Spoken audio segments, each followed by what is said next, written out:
Hello dear students, welcome again in English class. We are there with novel A Tale of Two Cities.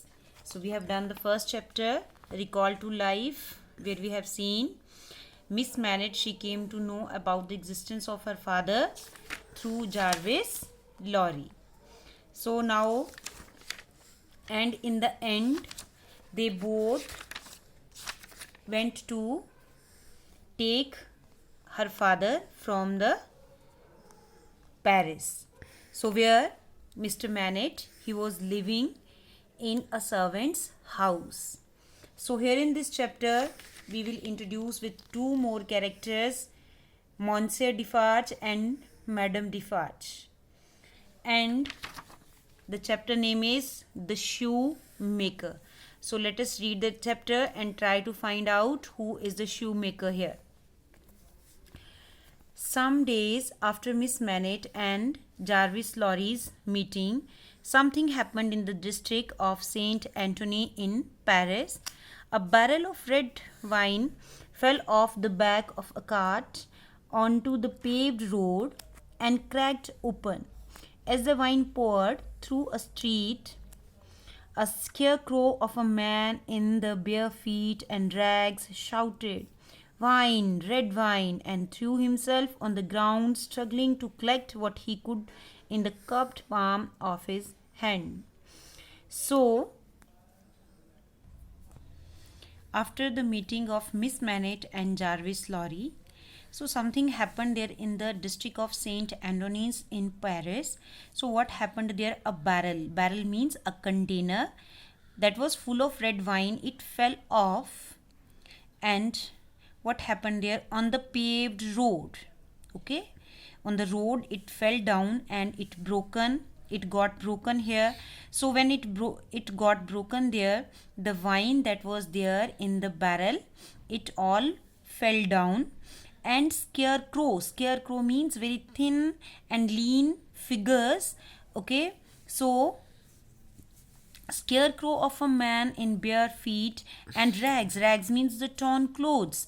They shouted, "Wine, red wine," and they threw themselves on the ground and they struggled hard to collect the wine in their hands.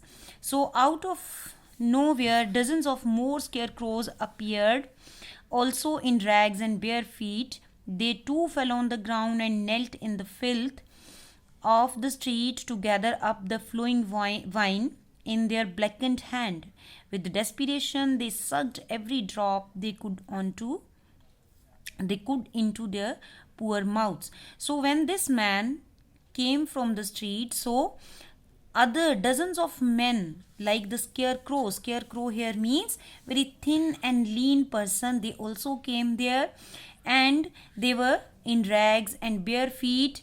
And what happened, they also lie down on the ground on the road and they collected the wine, every drop of wine they collected there and sucked from there. So desperation means in sadness they sucked every drop of wine they could into their poor mouths here. After the street had been wiped clean of the wine, their dark faces, now stained red, took on a frightening look, like starving dogs that had had their first taste of blood and would stop at nothing to get more. So when that wine, it was wiped off, cleaned from the street there, so the men who were drinking this, who were taking this wine in their, this red wine in their hand, so what happened there, their face, they got stained with the red color, okay, which gave them the frightening look, like the starving means the hungry dog that had the first taste, that had the that they have tasted the blood, okay, and would stop nothing to get more. One man sacrificed his last drop of wine to scribble the word blood on a wall. So out of these all men, one of the men, he scribble means draw or write the word blood on the wall with the last drop of red wine. In a cafe in the corner of the street, the owner Monsieur Defarge was standing by the counter talking to three men.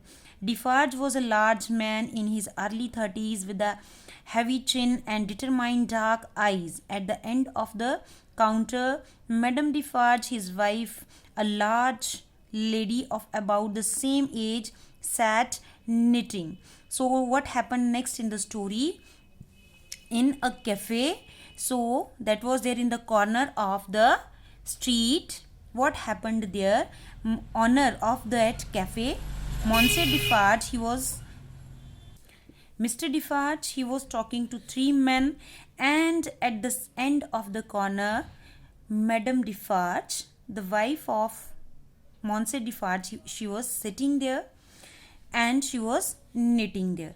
So Defarge, he was a large man in the early 30s. In the early 30s of his age, he was a large man who had heavy chin and determined dark eyes. She knitted fast without looking at the needles, her watchful eye taking in every that went on in the small shop.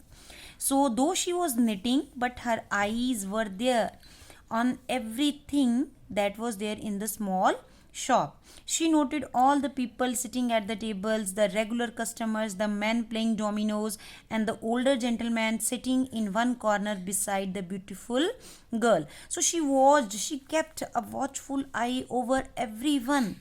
So there were the regular customers, and there were the men who were playing the men were playing the dominoes, and there was sitting an older gentleman beside the corner with a beautiful girl.